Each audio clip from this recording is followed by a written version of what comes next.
What's up mga kabady? This is Nune.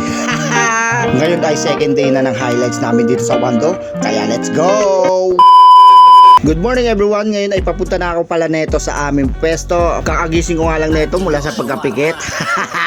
So ayan, nandito na nga ako sa aming pwesto dito sa aming pinagpepeprean. At ang naabutan ko nga dito sila Buddy Abok, Boss Renren. Nag-aayos na sila rito. Ayan, syempre bago ang lahat maglalaba muna tayo ng ating uniform para medyo fresh na fresh tayo. At dito nga ay gumawa na tayo ng sampayan. Syempre.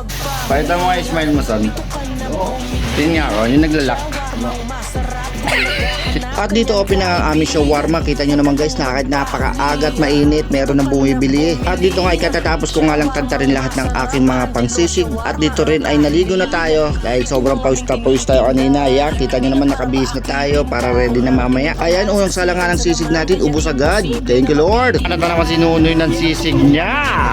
Tumitingin ka pa. At syempre, flex lang muna natin ang ating mga ginagawa pag serve sa ating sisig. Kita nyo naman guys, galo kalupit yan. Pwede na ba ako maging legend son?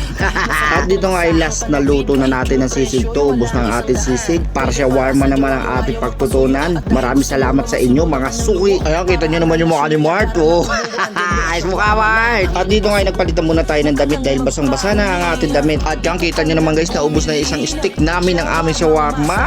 Maraming salamat po. At kang kumain na nga pala si Uswa. Ang pinagawa po sa amin. Kain ka lang dyan mo, huwag mong pabayaan sarili mo.